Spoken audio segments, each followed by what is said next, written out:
ये ब्रांड इतना ज्यादा लाइमलाइट में रहता है कि इसके एक डोज का असर खत्म नहीं हुआ कि ये दूसरा डोज लेके रेडी रहते हैं। अभी iQOO 12 का हाइप खत्म नहीं हुआ कि पीछे से लोग iQOO Neo 9 का मेला लगाने वाले। iQOO वालों थोड़ा बस करो यार, बाकी सबको भी अपने फोन बेचने हैं। So hello everyone, let's talk about iQOO Neo 9। लोग अभी iQOO 12 के प्राइस को लेकर सोच ही रहे थे कि ये फोन लेना चाहिए कि नहीं लेना चाहिए। उतने में ये ब्रांड बोलती है लो बजट नो प्रॉब्लम, ये लो हमारा न्यू सीरीज। और अगर इसकी चाइनीज प्राइसिंग को कन्वर्ट करे तो ये फोन लॉन्च हुआ है 26,800 रुपीज में, और इसका जो प्रो वेरिएंट है वो आता है आपको 34,900 के आसपास। बाय द वे टोटल कितने वेरिएंट्स हैं चलो देखते हैं। तो सबसे पहले ये समझ लो कि iQOO 9 सीरीज में दो मॉडल्स आते हैं, एक iQOO Neo 9 and the other is iQOO Neo 9 Pro।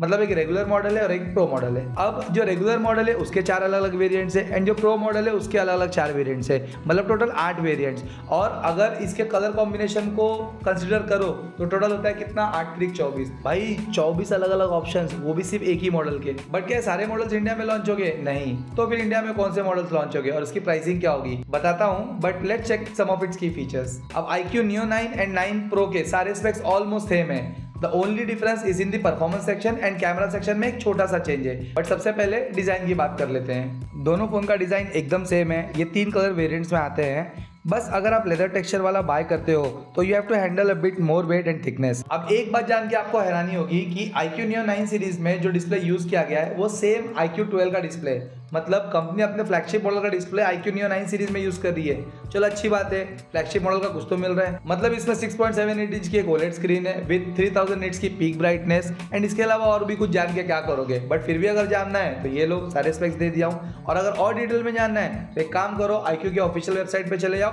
वहाँ पे पूरा डिटेल में पढ़ लेना क्योंकि वही डिस्प्ले यहाँ पे यूज किया गया है। इसके डिस्प्ले का बेजल बहुत स्लिम है एंड इसके बीच में एक पंच होल दिया हुआ है जिसमें घुसाया गया है इनका एक 16 मेगापिक्सल का मोस्ट बिलव्ड कैमरा, जिसका स्टॉक या तो इनसे खत्म नहीं हो रहा है या तो इसकी प्रोडक्शन ही नहीं रुक रही है। ऐसा लग रहा है कि कोई दूसरा ब्रांड 16 मेगापिक्सल कैमरा का ऑर्डर देके बार बार ऑर्डर कैंसिल कर दे रहा है, फिर मजबूरी में इनको ही अपने फोन में यूज करना पड़ रहा है। इसके अलावा अगर कैमरा स्पेक्स की बात करें तो आपको रेगुलर मॉडल में मिलता है 50+8 का कॉम्बिनेशन एंड जो प्रो वेरिएंट है उसमें मिलता है आपको 50+50 का कॉम्बिनेशन। यस, ये डुअल कैमरा सेटअप है एंड खुशी की बात यह है कि इन्होंने वो सड़ा हुआ सा 2 मेगापिक्सल का मैक्रो कैमरा नहीं दिया है। और दुख की बात यह है कि इसमें शायद टेलीफोटो लेंस दे देते तो बहुत ही अच्छा होता, भले 5 मेगापिक्सल का दे देते।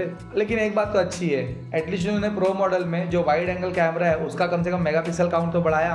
50 मेगापिक्सल बहुत ही अच्छी चीज है भाई। एंड यही वो फर्स्ट चेंज है रेगुलर एंड प्रो मॉडल में जिसकी मैं बात कर रहा था। And the second change is in the performance section. So iQOO Neo 9 comes with Snapdragon 8 Gen 2 जिसका AnTuTu स्कोर है 1.6 मिलियन के आसपास and the pro variant comes with MediaTek Dimensity 9300 जिसका AnTuTu स्कोर है 2.1 मिलियन के आसपास। अब अच्छा खासा डिफरेंस तो है बट मैं ये बोलूंगा कि आप AnTuTu स्कोर के पीछे मत जाओ, rather go for a stable processor. क्योंकि कभी भी ना आपको CPU का मतलब AnTuTu स्कोर कितना आ रहा है उस पर ना फोकस करते हुए ये देखना चाहिए कि कौन सा CPU ज़्यादा स्टेबल है। मतलब इन शॉर्ट मैं ये बोल रहा हूँ कि CPU थ्रॉटलिंग चेक करो, क्योंकि भले आपको एकदम फास्टेस्ट प्रोसेसर मिल जाए बट अगर आप लॉन्ग टाइम के लिए यूज़ कर रहे हो और अगर वो थ्रॉटल कर रहा है तो एनी हाउ उसका परफॉर्मेंस डिग्रेड होने वाला है। तो वैसा प्रोसेसर को कंसिडर करके मतलब नहीं है। और वैसे भी जो भी iQOO के फोन्स लेंगे वो मोस्टली गेमिंग और परफॉर्मेंस के नाम पे लेंगे, मतलब और गेमिंग आदमी करेगा तो गेमिंग कम से कम मिनिमम 1 घंटा तो करेगा ही करेगा। और लॉन्ग रन में अगर CPU थ्रॉटल कर रहा है तो फिर परफॉर्मेंस का मतलब ही नहीं है। In short CPU throttling matters most while gaming. And I know बहुत लोग ये जानना चाहेंगे कि वो iQOO Neo 9 ले या फिर Redmi 13 Pro Plus के पीछे जाए। बट मेरा ये मानना है कि 200 मेगापिक्सल को देख के बाकी सारी चीज़ों से कॉम्प्रोमाइज करना is not a good decision. मतलब नुकसान तो होगा ही। कहाँ Snapdragon 8 Gen 2 और कहाँ ये MediaTek Dimensity 7200 Ultra, जमीन आसमान का फर्क है भाई। ऑलमोस्ट डबल परफॉर्मेंस है 8 Gen 2 का। और दिन भर फोटो थोड़ी खींचोगे लेकिन फोन तो दिन भर यूज करोगे ना, सोचने वाली बात है। और ऐसा भी नहीं है कि iQOO का जो फोन है वो खराब फोटोज खींचेगा, मतलब ऑलमोस्ट कंपेरेबल रहेगा ही, 19-20 का फर्क रहेगा। So better choose wisely. In short go for iQOO and if you want detailed comparison between iQOO Neo 9 and Redmi 13 Pro Plus then leave a comment below. इसके अलावा इसके सारे स्पेक्स सेम है तो कंपेयर करके मतलब नहीं है। 5160 mAh की बैटरी है, 120 वाट का फास्ट चार्जिंग है, no wireless charging, no reverse charging, 6K का वेपर चेंबर कूलिंग है which is great to regulate the thermals. और अब आता है मेन सवाल कि इंडिया में कौन सा वेरिएंट लॉन्च होगा। तो मैं बता देता हूँ कि इंडिया में जो लॉन्च होगा वो रेगुलर मॉडल लॉन्च होगा, हाँ, बट उसका नाम ये लोग चेंज करके भेजने वाले हैं। मतलब जो iQOO Neo 9 चाइना में है वो इंडिया में आने वाला है iQOO Neo 9 Pro के नाम से। मींस प्रो मॉडल कोई और नाम से आएगा या तो आए ही ना, तब तो फिर इसी से काम चलाना पड़ेगा। एंड इस इमेज पे आप सबकी चाइनीज प्राइसिंग चेक कर सकते हो, तो आप इसको कन्वर्ट करके